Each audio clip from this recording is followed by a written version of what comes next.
नमस्कार, मैं मनोज कुमार। एक दौर वो भी था जब हमें अपना पेट भरने के लिए अमेरिका से लाल गेहूं इंपोर्ट करना पड़ता था। इस लाल गेहूं को अमेरिका वाले अपने जानवरों को खिलाया करते थे और इस गेहूं को पाने के लिए भी हमें अमेरिका के नखरे सहन करने पड़ते थे। हद तो तब हो गई जब एक बार पूर्व प्रधानमंत्री इंदिरा गांधी इसी सिलसिले में अमेरिका के दौरे पर गई होती है, लेकिन उस समय का US president Johnson Shrimati Gandhi की बेइज्जती कर देता है और भरी संसद में उनकी तरफ इशारा करके कहता है कि ये लेडी जो कुछ भी मांगती है उसे दे दिया जाए। इंदिरा गांधी को अपना एक कूटनीतिक अपमान बर्दाश्त नहीं हुआ और उन्होंने मन ही मन ठाना कि अब चाहे कुछ भी हो जाए लेकिन दोबारा ऐसी बेइज्जती नहीं करवानी। और इसी ठनक में उन्होंने कृषि वैज्ञानिक एमएस स्वामीनाथन से बात करी। श्रीमती गांधी ने स्वामीनाथन साहब को बोला कि क्या आप हमें साल भर के अंदर 1 से 1.5 करोड़ टन अनाज दे सकते हो ताकि हमें इस तरह से अमेरिका के आगे न गिड़गिड़ाना पड़े। हालांकि MS Swaminathan doctor Norman Borlaug के साथ मिलकर काफी पहले से इस पर काम कर रहे थे और 1966 में गेहूं, चावल और बाजरा के लिए हाइब्रिड वैरायटी प्रोग्राम का प्रस्ताव बनाते हैं, जिसको इंदिरा गवर्नमेंट मंजूरी दे देती है। इस अकाल से हमेशा हमेशा के लिए छुटकारा पाने को पूरी टीम एक मिशन मोड पर एक्टिव हो जाती है, जिसकी बदौलत हरित क्रांति की शुरुआत होती है। हाइब्रिड सीड्स और एडवांस टेक्नोलॉजी के सहारे 1-1.5 साल के अंदर ही हमारे पास इतना गेहूं चावल हो जाता है कि पहले जो हम अमेरिका के आगे माथा रगड़ते थे, अब हम भी अमेरिका की तरह एक्सपोर्ट करने लायक हो गए थे। इंदिरा जी के जीवन से जुड़े इसी तरह के एक नहीं बल्कि अनेकों इंसिडेंट हैं, जिनमें कुछ ने इनकी इमेज काफी प्रभावशाली बनाई। जैसे 1971 में पाकिस्तान के 2 टुकड़े करके दुनिया के नक्शे में एक नया देश यानी बांग्लादेश बनाना। लेकिन 1975 की इमरजेंसी जैसे कुछ डिसीजन ने उनकी इमेज पर ऐसा धब्बा लगाया जो आज तक नहीं मिट सका है।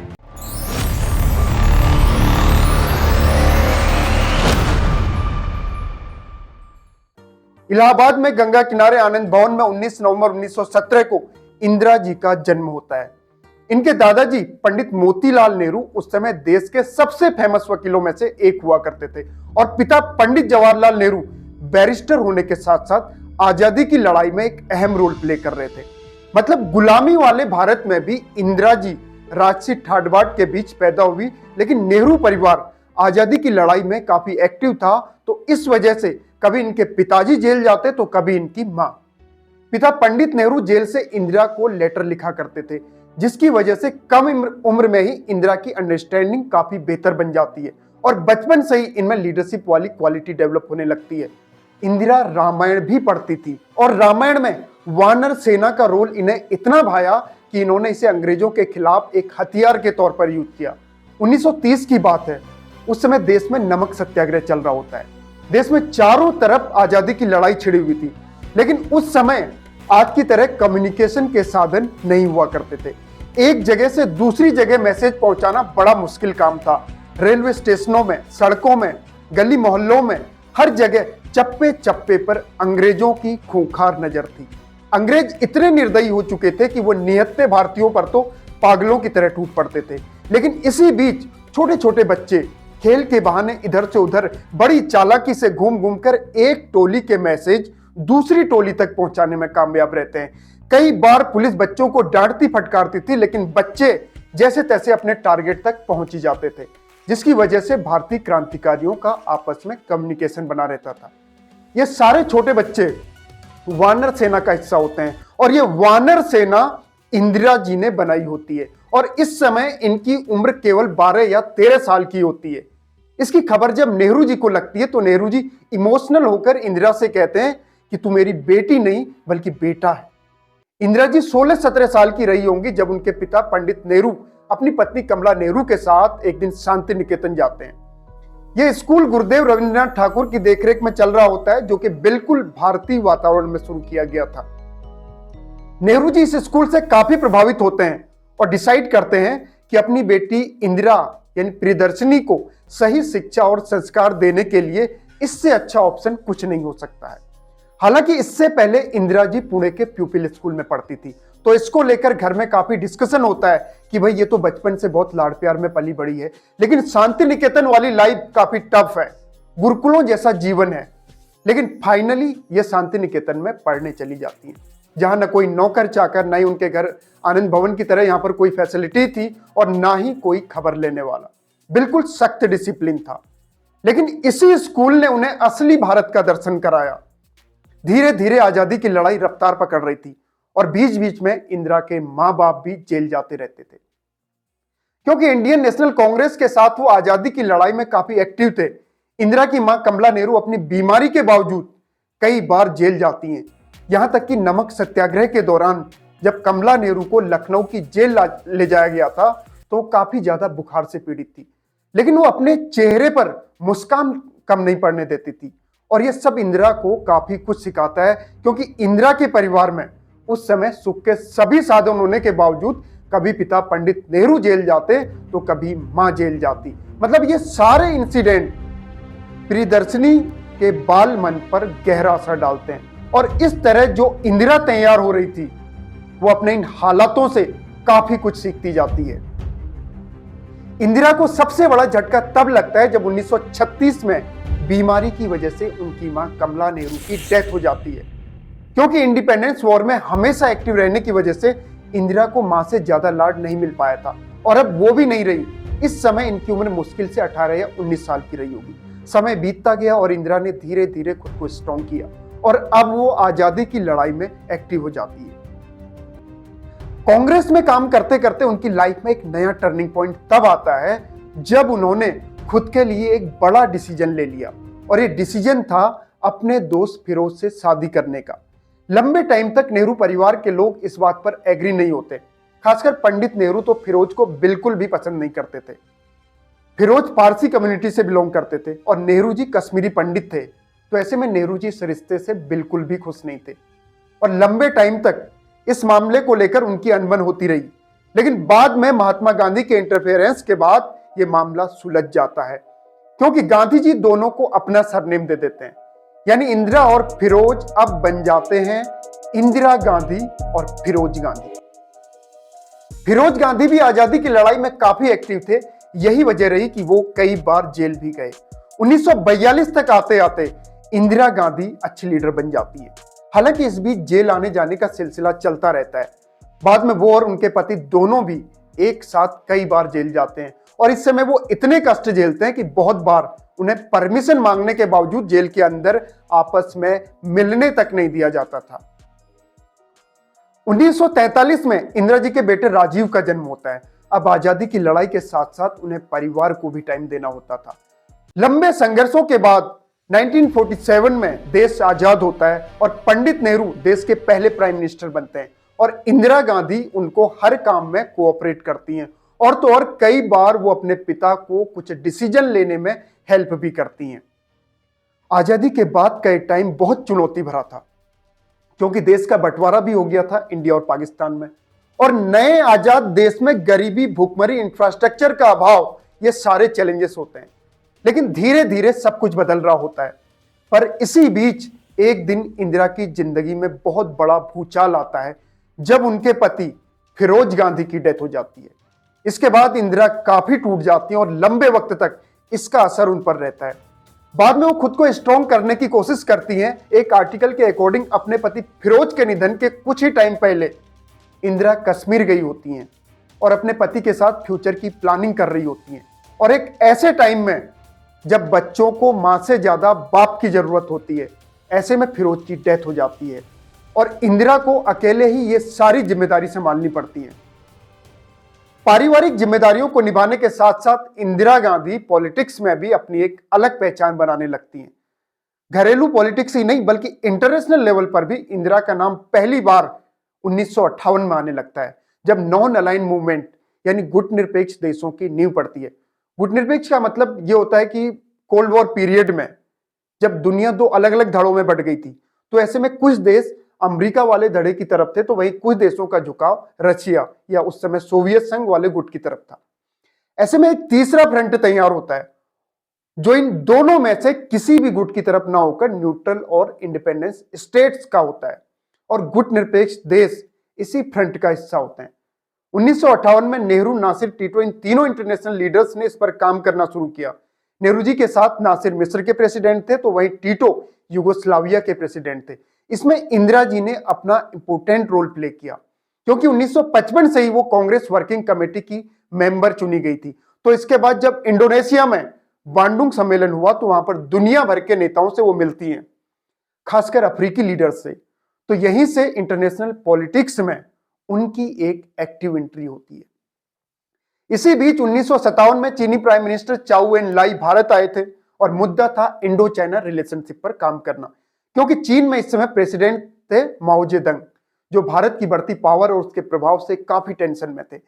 इसके साथ ही बॉर्डर को लेकर भी हमारे बीच डिस्प्यूट चल रहे थे। 1962 की लड़ाई से पहले रिश्ते सुधारने की कोशिश चलती रही। इंडिया और चीन की निगोशिएशन में इंदिरा जी भी पार्टिसिपेट करती थी। रूस और चीन के साथ भारत के रिलेशन को लेकर इंदिरा जी काफी इंटरेस्ट रखती थी और इस पर वो काफी स्टडी करती थी। यही रीजन था कि उन्होंने पहले ही इंडिया चाइना रिलेशनशिप को लेकर क्लियर कर दिया था कि रिश्ते दो तरफा निभाव से चलते हैं। वो ये भी कहती थी कि ये तो सही है कि दो अच्छे पड़ोसियों में अच्छे रिलेशन होने चाहिए, पर ये रिलेशन कितने अच्छे हो सकते हैं ये किसी एक पार्टी पर ही डिपेंड नहीं करता है। इंदिरा जी की बात को अगर सीरियसली लिया गया होता तो शायद 1962 में चीन से हमें धोखा नहीं मिलता। नेहरू जी लास्ट तक भरोसे में ही रहे, जिसके बाद 1962 की इंडो चाइना वॉर देखने को मिलती है। 1959 में इंदिरा जी के कांग्रेस प्रेसिडेंट बनने के बाद पार्टी में अंदर खाने गुटबाजी का दौर शुरू होने लगता है। इंदिरा के लिए यह टाइम अब काफी चैलेंजिंग था, पर इसी टाइम वो पूरे देश में दौरा शुरू करने लगती है और छोटे से छोटे पार्टी वर्कर को भी मोटिवेट करने का काम करती हैं। मतलब गुटबाजी के इस दौर में कांग्रेस को संभालने के लिए इंदिरा ने काफी कोशिश की। पार्टी की बढ़ती हुई अंदरूनी कलह और 1962 में चीन से मिले धोखे के बाद से ही नेहरू जी की सेहत दिनों दिन डाउन होने लगती है और एक दिन 1964 में वो हमेशा के लिए इस दुनिया को अलविदा कह देते हैं। नेहरू की डेथ के बाद इंदिरा एक बार फिर से टूट जाती हैं और अब उनके सामने कई चुनौतियां खड़ी हो जाती हैं। इंदिरा को पार्टी को एकजुट तो करना ही था, साथ ही अपने पिता की प्लानिंग को इंप्लीमेंट भी करवाना था। इन सबके बीच कयास ये भी लगाए जा रहे थे कि शायद वो अब एक्टिव पॉलिटिक्स का हिस्सा नहीं बनेंगी, पर समय के साथ सब कुछ बदल जाता है। नेहरू जी की मौत के बाद लाल बहादुर शास्त्री जी को कांग्रेस की लीडरशिप का जिम्मा सौंपा जाता है। शास्त्री जी प्रधानमंत्री बने तो उन्होंने इंदिरा जी को सूचना प्रसारण मंत्रालय दे दिया। इंदिरा गांधी ने अपनी वानर सेना वाले प्रयोग से कम्युनिकेशन की इंपोर्टेंस को समझा था। तो ऐसे में एक बड़ी रिस्पॉन्सिबिलिटी मिलते ही वो भारत में दूर दराज के इलाकों तक रेडियो और टेलीविजन का नेटवर्क फैलाने का काम करती हैं। शास्त्री जी के पीएम बनने के अगले ही साल यानी 1965 में भारत पाकिस्तान का युद्ध हो जाता है। दरअसल पाकिस्तान को यह लगा कि 1962 में चीन के साथ लड़ाई और इसके बाद 1964 में नेहरू की मौत के बाद भारत कमजोर पड़ चुका है, तो ऐसे में पाकिस्तान ने मौके का फायदा उठाना चाहा। पाकिस्तान यह मानकर चल रहा था कि इस समय भारत की पॉलिटिकल और इकोनॉमिक कंडीशन दोनों ही कमजोर हैं, तो ऐसे में जम्मू कश्मीर में भारत के खिलाफ विद्रोह को बढ़ावा देने के लिए पाकिस्तानी आर्मी की तरफ से घुसपैठ की कोशिश की जाती है, जिसके जवाब में भारत ने पश्चिमी पाकिस्तान पर बड़े पैमाने में हमले करके पाकिस्तान को करारा जवाब दिया। इस लड़ाई में पाकिस्तान को भारत ने बहुत बड़ा सबक सिखाया जब इंडियन आर्मी पाकिस्तान में काफी अंदर तक घुस जाती है। लेकिन अभी हमारी आजादी को 20 साल भी पूरे नहीं हुए थे, तो ऐसे में इंटरनेशनल पॉलिटिक्स में हमारा आज जैसा दबदबा भी नहीं था और इस इंटरनेशनल कम्युनिटी का हम पर इस लड़ाई के बाद काफी दबाव भी था, क्योंकि पाकिस्तान समझौते के लिए गिड़गिड़ा रहा था। तो ऐसे में अंतर्राष्ट्रीय दबाव के चलते शास्त्री जी समझौते के लिए राजी हो जाते हैं, लेकिन ये पूरा समझौता और भविष्य के लिए ये जो भी बातें की जानी थी वो सब ताशकंद में तय किया गया था। तो ऐसे में ताशकंद में समझौता किया जाता है। इसके बाद भारतीय सेना पाकिस्तान से वापस लौटने लगती है, लेकिन ताशकंद में इसी रात शास्त्री जी को हार्ट अटैक आ जाता है, जिसके बाद भारत ने जीती हुई जमीन के साथ साथ अपने एक सच्चे सपूत को भी खो दिया। शास्त्री जी की मौत के बाद कांग्रेस पार्टी के अंदर नए पीएम को लेकर खींचतान शुरू हो जाती है। एक गुट की इच्छा थी कि बुजुर्ग लोगों को सत्ता दे दी जाए, तो वहीं दूसरा गुट चाहता था कि अब लीडरशिप युवा हाथों में दे दी जाए, बहुत हो गया बुजुर्ग। जाने माने इतिहासकार रामचंद्र गुहा के एक आर्टिकल के मुताबिक इंदिरा गांधी पॉलिटिक्स में आने के बजाय 1965 में ही दिल्ली से लंदन शिफ्ट होने की सोच रही थी, क्योंकि इस टाइम इंदिरा के बेटे राजीव और संजय भी ब्रिटेन में ही पढ़ रहे थे। और इसके अलावा इंदिरा को आर्ट एंड कल्चर में भी काफी इंटरेस्ट था और लंदन में अपने इंटरेस्ट को वो डेवलप कर सकती थी। लेकिन बाद में वो अपने देश में ही रुकने का डिसीजन ले लेती हैं और जब 1966 में शास्त्री जी की मौत हो जाती है तो कांग्रेस के अंदर नए पीएम को लेकर एक बार फिर से खींचतान शुरू हो जाती है। कांग्रेसियों का एक ग्रुप किसी बुजुर्ग आदमी को पीएम बनाना चाहता था, तो वहीं कुटिल बुजुर्गों के एक ग्रुप यानी सिंडिकेट ने कांग्रेस पार्टी की कमान इंदिरा के हाथों में सौंपने की सोची। हालांकि इस सिंडिकेट की पूरी कोशिश ये थी कि नेहरू की बेटी को आगे करने से थोड़े ही टाइम में दो प्राइम मिनिस्टर की मौत के बाद देशवासियों को अपने फेवर में करने में आसानी होगी, क्योंकि इंदिरा नौसिखिया भी है और इन्हें अपने सिंडिकेट के हिसाब से चलाने में आसानी भी रहेगी। लेकिन इंदिरा के लिए पहले से इस तरह का पूर्वानुमान लगाना इस सिंडिकेट को काफी भारी पड़ा। 22 जनवरी 1966 को इंदिरा गांधी भारत की नई पीएम बन जाती हैं। इस दौर में गुटबाजी केवल कांग्रेस के अंदर ही नहीं थी, बल्कि इंटरनेशनल पॉलिटिक्स में भी गुटबाजी का दौर चल रहा था। यूएसएसआर और अमेरिका जैसी सुपर पावर्स में एक अलग ही कंपटीशन चल रहा होता है। ऐसे में भारत ने किसी भी सुपर पावर को फेवर करने के बजाय न्यूट्रल रहना ही सही समझा। हालांकि इस वजह से भारत को तीसरी सुपर पावर के विकल्प के तौर पर भी देखा जा रहा था। पर इस टाइम न तो हमारी इंटरनल पॉलिटिक्स में सब कुछ ठीक ठाक था और न ही इस तरह की सिचुएशन थी। वैसे भी आजादी के बाद नेहरू जी के समय से ही भारत ने गुटनिरपेक्षता को लेकर एक कमिटमेंट की थी और अपनी अलग पहचान बनाई थी। तो ऐसे में किसी भी गुट को फेवर करना हमारी पॉलिसीज के खिलाफ भी था। कांग्रेस पार्टी की अंदरूनी कलह इस वजह से भी बढ़ रही थी क्योंकि पीएम बनने के बाद इंदिरा जी के पास कांग्रेस के एक गुट की तरफ से प्रपोजल आता है कि अब मोरारजी देसाई को आप डिप्टी पीएम बना दीजिए, लेकिन इंदिरा गांधी ने इसे एक्सेप्ट करने से मना कर दिया। हालांकि बाद में इंदिरा सरकार में मोरारजी देसाई डिप्टी पीएम और वित्त मंत्री भी बन जाते हैं, लेकिन अब यह तो तय हो चुका था कि इंदिरा गांधी की छवि एक दबंग लीडर वाली है और वो किसी के प्रेशर में काम करना पसंद नहीं करती हैं। इस छवि के फायदे की अगर बात करें तो उन्हें कोई डिसीजन लेने में बाकी लोगों की खुशामद नहीं करनी पड़ती थी, लेकिन उनकी दबंग छवि की वजह से कांग्रेस अंदर खाने कई धड़ों में बंटती जा रही थी। 6 जून 1966 को इंदिरा गांधी मॉनेटरी पॉलिसी को लेकर एक ऐसा डिसीजन लेती हैं जिसकी वजह से कांग्रेस में ही नहीं बल्कि देश के कोने कोने से काफी भयंकर रिएक्शन आने लगे। दरअसल इस दिन इंदिरा गांधी ने रुपए की कीमत 36% के आसपास घटा दी, जिससे रुपए के मुकाबले डॉलर की कीमत लगभग 57% के आसपास बढ़ गई। मतलब हमारी करेंसी का डिवैल्यूएशन कर दिया गया। हालांकि बाद में इंदिरा की यह पॉलिसी देश के बहुत काम आई, पर उस समय इंदिरा की इस पॉलिसी को लेकर कड़ी आलोचना हुई और बहुत से लोगों का तो यह तक कहना था कि देश को वर्ल्ड बैंक और अमेरिका के पास पूरी तरह से बेच दिया गया है। लेकिन बाद में जब मोरारजी देसाई फाइनेंस मिनिस्ट्री संभालते हैं तो चीजें चेंज हो जाती हैं। इंपोर्ट सब्स्टिट्यूशन को गवर्नमेंट पॉलिसी के रूप में कड़ाई से लागू करने के साथ इंदिरा गांधी 1970 तक ट्रेड डेफिसिट को 100 करोड़ पर ले गई। 60 के दशक में जब इंदिरा गांधी ने सत्ता संभाली तो देश में अनाज के आयात के लिए तक पैसे नहीं थे और तब भारत को अमेरिका से मदद मांगनी पड़ी थी और अमेरिका के फूड फॉर पीस प्रोग्राम के तहत भारत जैसे जरूरतमंद देशों को उनकी अपनी ही करेंसी में अमेरिका को पेमेंट करने की अनुमति मिली। अमेरिका से मदद लेने के अलावा उस समय हमारे पास कोई दूसरा रास्ता भी नहीं था। अमेरिका से मदद लेने पर इंदिरा गांधी की देश में काफी खिंचाई भी हुई थी और बाद में नॉर्मन बोरलॉग और एमएस स्वामीनाथन की लीडरशिप में जो ग्रीन रिवॉल्यूशन होती है उससे सिचुएशन ही बदल जाती है। फिर 1967 में आम चुनाव होते हैं। पूरे देश में इंदिरा गांधी तूफानी दौरे करती हैं और लोगों के सामने इंडिया को मजबूत बनाने का एक विजन प्लान पेश करती हैं। कांग्रेस ये चुनाव जीत तो जाती है, लेकिन पार्टी की अंदरूनी कलह की वजह से कई स्टेट्स में कांग्रेस को करारी हार मिलती है और बहुत सी जगह जीत का अंतर मामूली सा होता है। अब इंदिरा के सामने दो बड़ी चुनौतियां थी। पहली तो पार्टी को स्ट्रॉन्ग करना, दूसरी चुनौती देश में इंफ्रास्ट्रक्चर डेवलपमेंट के साथ साथ करप्शन को कम करना ताकि बेरोजगारी और गरीबी कम हो सके।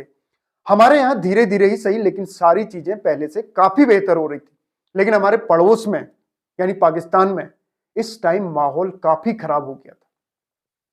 पाकिस्तान के तानाशाह जनरल याहिया खान ने बंगाली नेता मुजीबुर रहमान को कैद करके अपनी जनता के साथ बर्बरता शुरू कर दी थी। लोगों को निर्दयता से मारा पीटा जाने लगा था। इस जुल्म की वजह से पाकिस्तान के जो भी बंगाली भाषी लोग थे वो सब हमारा बॉर्डर क्रॉस करके हमारे यहां घुसने लगे।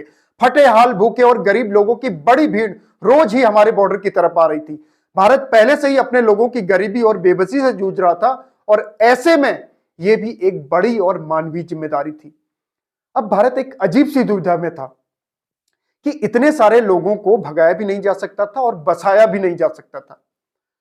कांग्रेस का एक धड़ा जो इंदिरा जी के खिलाफ रहता था वो भी सिचुएशन में पॉलिटिक्स करने लगता है। ये पूरा गुट इस ताक में था कि बस इस मामले में इंदिरा जी की इमेज खराब की जा सके ताकि उन्हें भी कांग्रेस में आगे बढ़ने का मौका मिल सके, क्योंकि पार्टी के अंदर ही बहुत से लोग इंदिरा के सख्त रवैये के खिलाफ थे, पर खुलकर बहुत कम ही लोग बोल पाते थे। अब भारत ने पाकिस्तान के उन 1 करोड़ लोगों की मुसीबत अपने सर पर ले ली जो कि पाकिस्तानी जुल्म का शिकार हो चुके थे। इंटरनेशनल फोरम में इंदिरा ने इन सभी का पक्ष मजबूती से रखा और पाकिस्तान के बर्बर चेहरे को बेनकाब किया। पाकिस्तान भारत की इस तरह की एक्टिविटी से चिढ़ जाता है क्योंकि भारत पाकिस्तान के सताए हुए लाचार और बेबस लोगों के साथ खड़ा हो जाता है। लेकिन इन सब के बीच पाकिस्तान ने गुस्से में अपने ही पैरों पर कुल्हाड़ी मार दी जब उसने भारत के बॉर्डर पर अटैक करना शुरू कर दिया और इसके साथ ही हवाई हमले भी करने लगा। फिर क्या था, भारत ने जवाबी कार्रवाई शुरू कर दी और एक तरह से इंदिरा गांधी के लिए भी यह टाइम किसी परीक्षा से कम नहीं था, क्योंकि ऐसी सिचुएशन में एक लीडर का सही डिसीजन, सही पॉलिसी और करेज बहुत मायने रखता है। इंदिरा गांधी ने आर्मी ऑफिसर्स के साथ मीटिंग की और मिलकर इस मुद्दे के लिए एक स्ट्रेटजी बनाई और हमारी आर्मी ने देखते ही देखते ईस्ट और वेस्ट दोनों ही फ्रंट पर अपनी पूरी ताकत से लड़ना शुरू कर दिया। लेकिन अब इस सिचुएशन में हमारी सभी पॉलिटिकल पार्टीज भी एक हो जाती हैं और इंदिरा को कोऑपरेट करने लगती हैं। Army chief general Sam Manekshaw के नेतृत्व में इस लड़ाई में भारत ने पाकिस्तान को ऐसा मुंहतोड़ जवाब दिया कि पाकिस्तान का नक्शा ही बदल जाता है। अब पाकिस्तान के 2 टुकड़े हो जाते हैं। इंडियन आर्मी ने दिसंबर 1971 में पाकिस्तानी जनरल नियाजी को घुटने टेकने पर मजबूर कर दिया था। अब पूर्वी पाकिस्तान में आजादी के सपोर्टर मुक्ति वाहिनी को अपने लोगों के लिए एक नया देश यानी बांग्लादेश मिल जाता है और ये सारे लोग इंडिया की बदौलत पाकिस्तान के जुल्मों सितम से हमेशा हमेशा के लिए आजाद हो जाते हैं। अब देश के अंदर ही नहीं बल्कि इंटरनेशनल पॉलिटिक्स में भी इंदिरा गांधी के चर्चे होने लगे। जिस इंदिरा को बहुत से लोग जिद्दी और एरोगेंट समझते थे वो भी कहने लगे कि चाहे कुछ भी हो लेकिन इंदिरा गांधी बहुत ही हिम्मती और साहसी हैं। वो जो संकल्प ले लेती है फिर पीछे नहीं हटती हैं। यहां तक कि बाद में हमारी पार्लियामेंट में जब युद्ध पर बहस हो रही होती है तो वहां पर former prime minister Shri Atal Bihari Vajpayee ji ये कहते हैं कि हमें बहस को छोड़कर इंदिरा की भूमिका पर बात करनी चाहिए, जो किसी दुर्गा से कम नहीं थी। हालांकि बाद में इस दुर्गा वाले बयान को लेकर वाजपेयी जी कहते हैं कि मैंने गलत तुलना करी, नेहरू और इंदिरा में बहुत अंतर है। और इसके 20 साल बाद वाजपेयी जी एक मीडिया से यह कहते हैं कि मैंने इंदिरा को दुर्गा नहीं कहा था बल्कि मीडिया ने इसको अलग तरीके से दिखाया। वाजपेयी जी ने इंदिरा को दुर्गा कहा या नहीं कहा यह तो क्लियर नहीं है, लेकिन इतना स्पष्ट है कि ऐसी सिचुएशन में उनकी हिम्मत के लिए तारीफ जरूर की थी दबेश्वर में। राजनीतिक बयानबाजियों से परे कुछ भी हो, पर इसमें कोई दो राय नहीं कि मुसीबत के टाइम इंदिरा के साहस और डिसीजन मेकिंग को लेकर कांग्रेस पार्टी के भीतरघातियों के साथ साथ विपक्ष ने भी उनका लोहा माना, क्योंकि यह दौर इतना आसान नहीं था। बांग्लादेश की आजादी को लेकर जब पाकिस्तान के साथ हमारा युद्ध चल रहा था तो पाकिस्तान की मदद के लिए अमेरिका ने अपना 7वां बेड़ा समुद्र में उतार दिया था, जो कि काफी खतरनाक था क्योंकि अमेरिका के ये नौसैनिक जहाज मॉडर्न वेपन और टेक्नोलॉजी से लैस थे, जिससे काफी तबाही मच सकती थी। उस समय भारत के एकमात्र एयरक्राफ्ट कैरियर यानी आईएनएस विक्रांत की तुलना में अमेरिका का एंटरप्राइज का बेड़ा कम से कम 5 गुना बड़ा था। अमेरिका का ये एंटरप्राइज बिना दोबारा फ्यूल भरे ही एक बार में पूरी दुनिया का चक्कर काट सकता था।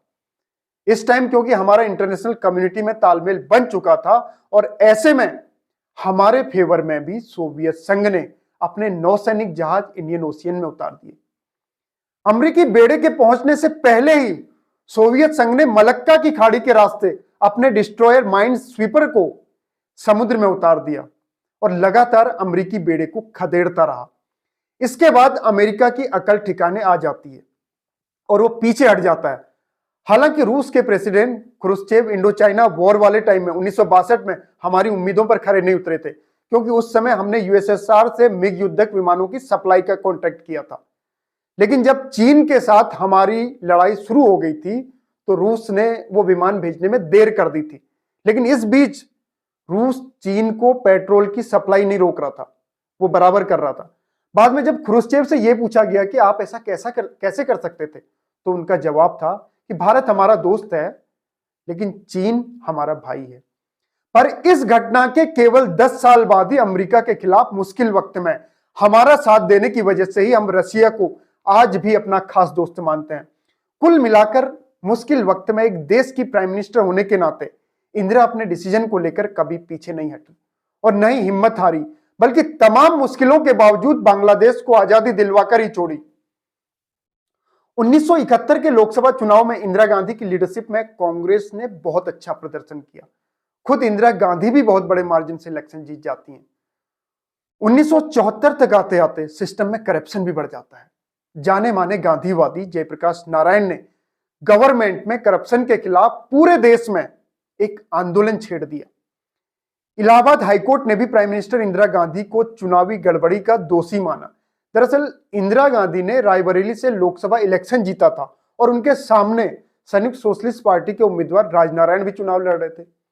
राजनारायण ने कोर्ट में एक पिटीशन डाली जिसमें उन्होंने आरोप लगाया था कि इंदिरा गांधी ने इलेक्शन जीतने के लिए गलत तरीकों का इस्तेमाल किया, मतलब सरकारी मशीनरी का दुरुपयोग किया। इस मामले पर इलाहाबाद हाईकोर्ट में सुनवाई होती है और कोर्ट ने अपने डिसीजन में इंदिरा के चुनाव को ही निरस्त कर दिया और उन पर अगले 6 साल तक चुनाव न लड़ने का प्रतिबंध लगा दिया था। हालांकि इंदिरा गांधी हाईकोर्ट के डिसीजन के खिलाफ सुप्रीम कोर्ट में अपील की घोषणा भी करती हैं और इसके साथ ही देशव्यापी इमरजेंसी का ऐलान भी हो जाता है। इसके बाद 25 जून 1975 की रात आपातकाल के आदेश पर राष्ट्रपति फखरुद्दीन अली अहमद के साइन के साथ ही पूरे देश में इमरजेंसी लागू हो जाती है। इंदिरा गांधी के प्राइवेट सेक्रेटरी रहे आर के धवन ने एक न्यूज चैनल को दिए इंटरव्यू में इमरजेंसी लागू करने की पूरी पिक्चर क्लियर की है। धवन ने बताया कि हाईकोर्ट का डिसीजन सुनते ही इंदिरा का पहला रिएक्शन पीएम की पोस्ट से रिजाइन देने का था। यहां तक कि उन्होंने अपना रेजिग्नेशन लेटर टाइप भी करवाया, पर उसमें साइन कभी नहीं हुए। ऐसा इसलिए हुआ क्योंकि इंदिरा की कैबिनेट के सहयोगी उनसे मिलने आ जाते हैं और सबने जोर दिया कि वो इस्तीफा ना दें। हालांकि पश्चिम बंगाल के तत्कालीन सीएम एसएस रॉय ने जनवरी 1975 में इंदिरा गांधी को इमरजेंसी लागू करने की सलाह दे दी थी। इंदिरा के सेक्रेटरी रहे धवन आगे ये भी बताते हैं कि किस तरह से इमरजेंसी पीरियड में सभी मुख्यमंत्रियों की मीटिंग बुलाई जाती है और उन्हें इंस्ट्रक्शन दिए जाते हैं कि आरएसएस के मेंबर्स और अपोजिशन के लीडर्स की एक लिस्ट बनाओ जिन्हें अरेस्ट किया जाना है। इमरजेंसी के टाइम इंदिरा गांधी के छोटे बेटे संजय गांधी का भी काफी प्रभाव देखने को मिलता है। उन्होंने इस पीरियड में बहुत सी कंट्रोवर्शियल पॉलिसीज लागू करवाई। जबरदस्ती वाला नसबंदी अभियान इनमें से एक था। इमरजेंसी के टाइम मीसा जैसे कानून के तहत देश में 1 लाख से ज्यादा लोगों को जेल में ठूंसा गया। इमरजेंसी के दौरान जेलों में यातनाएं झेलने वाले दर्जनों लोगों की कहानियां भरी पड़ी हैं। इस टाइम लोगों के फंडामेंटल राइट्स पर भी रिस्ट्रिक्शन लग चुका था, यहां तक कि कोई भी सरकार के खिलाफ आवाज तक नहीं उठा सकता था। प्रेस पर भी सेंसरशिप लगा दी गई थी। एक तरह से पूरे देश में अराजकता और तानाशाही वाला माहौल बन गया था। कुल मिलाकर इंदिरा गांधी के इमरजेंसी वाले इस डिसीजन ने न केवल लोकतंत्र की हत्या की बल्कि इंदिरा गांधी की इमेज भी खराब कर दी। अब लोगों का इंदिरा पर से भरोसा उठ चुका था और यही वजह है कि 1977 में जब दोबारा से चुनाव होते हैं तो कांग्रेस की पूरे देश में बुरी हार होती है। यहां तक कि इंदिरा गांधी भी अपनी रायबरेली सीट हार जाती है। उस टाइम इंदिरा गांधी का रौब कुछ ऐसा था कि उनकी हार का ऐलान करने से चुनाव अधिकारी तक डर रहे थे। लेकिन 3 बार की रिकाउंटिंग के बाद में हिम्मत जुटाकर उनकी हार की घोषणा कर दी जाती है। अब पार्लियामेंट में कांग्रेस के मेंबर्स की संख्या 350 से घटकर 153 पर सिमट गई और 30 साल के बाद सेंटर में किसी नॉन कांग्रेसी गवर्नमेंट का गठन होता है। जनता पार्टी के 2 साल से ज्यादा शासन के बाद 1980 में लोकसभा इलेक्शन दोबारा होते हैं। इस बार इंदिरा गांधी इमरजेंसी के बाद खोए हुए अपने मैंडेट को वापस ले लेती हैं। 80 के चौंकाने वाले नतीजों में कांग्रेस ने 353 सीटों पर जीत दर्ज की और फिर एक बार इंदिरा गांधी देश की पीएम बन जाती हैं।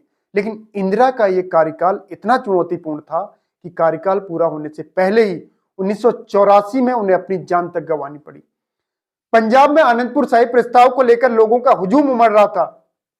दरअसल आनंदपुर साहिब में पंजाब की स्वायत्तता को लेकर डिमांड की गई थी, जिसमें मोटे तौर पर यह कहा गया था कि केंद्र सरकार यहां पर केवल रक्षा, विदेश मामले, कम्युनिकेशन और मुद्रा पर ही अधिकार रखे, बाकी सारे मामले स्टेट पर छोड़ दे।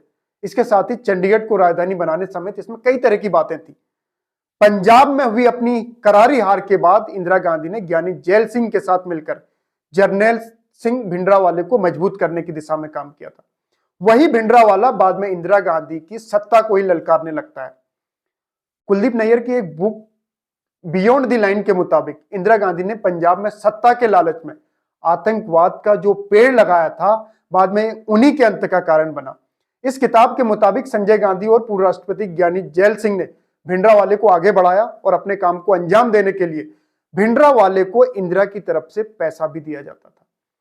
यहां तक कि पंजाब की सरकार को गिराने के लिए भी भिंडरावाले का साथ लिया गया था। 1983 में पंजाब में एक बस हत्याकांड हुआ, जिसमें पंजाब के चरमपंथियों ने 6 हिंदुओं की गोली मारकर हत्या कर दी थी। इस घटना के एक दिन बाद ही इंदिरा ने पंजाब की दरबार सिंह सरकार को हटाकर राष्ट्रपति शासन लगा दिया।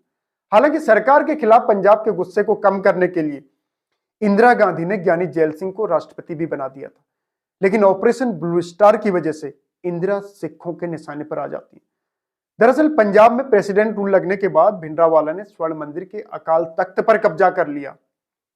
समझौते की कई कोशिशें नाकाम होने के बाद ऑपरेशन ब्लू स्टार किया जाता है, जिसमें आर्मी के द्वारा भिंडरावाला को मार गिराया, क्योंकि इस हमले में स्वर्ण मंदिर को भी काफी नुकसान पहुंचा था और कई निर्दोष लोग भी मारे गए थे। इसकी वजह से पंजाब में उग्रवाद कम होने के बजाय और ज्यादा बढ़ गया। इस ऑपरेशन ब्लू स्टार का बदला लेते हुए ही 31 अक्टूबर 1984 को इंदिरा गांधी के 2 सिख बॉडीगार्ड्स ने उनकी गोली मारकर हत्या कर दी। इंटेलिजेंस की रिपोर्ट के मुताबिक इंदिरा को पहले ही यह बता दिया गया था कि वो अपनी सिक्योरिटी गार्ड बदल लें, वरना भविष्य में उन्हें इसका खामियाजा भुगतना पड़ सकता है। लेकिन इंदिरा ने इस मामले में जो लापरवाही करी, उसकी वजह से उनकी जान ही चली जाती है। इंदिरा गांधी की मौत के बाद अब पूरे देश भर में माहौल खराब हो गया था और सिख विरोधी दंगों में 2500 से ज्यादा सिखों की मौत हो गई थी। कुल मिलाकर प्रियदर्शनी इंदिरा गांधी ने अपने परिवार और हालातों से मिले पॉलिटिकल एक्सपीरियंस से जो कुछ भी सीखा, उसकी बदौलत उन्होंने काफी हद तक भारत की पॉलिटिक्स में अपना योगदान भी दिया और देश को आजादी के बाद मजबूत करने के लिए हर संभव प्रयास भी किए। पर कहीं न कहीं सत्ता के नशे में उन्होंने कुछ डिसीजन ऐसे ले लिए जिसकी वजह से उनकी साख पर हमेशा हमेशा के लिए एक धब्बा लग जाता है। 75 में लगाई गई इमरजेंसी ने उनके अब तक के सारे अच्छे कामों पर पानी फेर दिया था, क्योंकि इमरजेंसी के वक्त की यातनाओं और क्रूर शासन को लेकर आज भी हर कोई उनकी निंदा करता है। तो वहीं दूसरी ओर पंजाब पॉलिटिक्स को लेकर किए गए उनके एक्सपेरिमेंट की वजह से उन्हें अपनी जान से भी हाथ धोना पड़ा। हालांकि जब 1971 के भारत पाक युद्ध की चर्चा होती है, तो ऐसे में इंदिरा गांधी की उस समय के यानी मुश्किल वक्त वाली लीडरशिप की तारीफ भी कम नहीं होती। इसके साथ ही इंदिरा गांधी के कार्यकाल में 20 सूत्री कार्यक्रम की भी शुरुआत की गई थी। आर्थिक सुधारों को लेकर पहल की गई थी। साथ साथ बैंकों का नेशनलाइजेशन भी इसी दौर में किया गया था। 1971 में इंदिरा ने जो सबसे अच्छी पहल की थी, वो ये कि भारत के संविधान में 26वें संशोधन के द्वारा रजवाड़ों के टाइम से चले आ रहे प्रिवी पर्स को ही समाप्त करवा दिया। दरअसल प्रिवी पर्स एक तरह का भुगतान था। आजादी के बाद शाही या शासक परिवारों ने राज्यों को भारत में विलय करने के लिए एक एग्रीमेंट किया था, तो इस एग्रीमेंट के हिस्से के तौर पर इन्हें कुछ पेमेंट दिया जाता था ताकि उनके शासन के अधिकार समाप्त हो जाएं। लेकिन भारत की आर्थिक तंगी और खस्ताहाल हालत के बावजूद यह सब लंबे टाइम तक चला पाना संभव नहीं था, तो ऐसे में अब इसे खत्म कर दिया गया। इस वीडियो के जरिए हमने प्रियदर्शनी इंदिरा के दौर को कम शब्दों में समझाने की कोशिश की है, तो उम्मीद करते हैं आपको ये वीडियो जरूर पसंद आया होगा। आगे इसी तरह की वीडियो देखने के लिए हमें लाइक, शेयर और सब्सक्राइब जरूर करिएगा।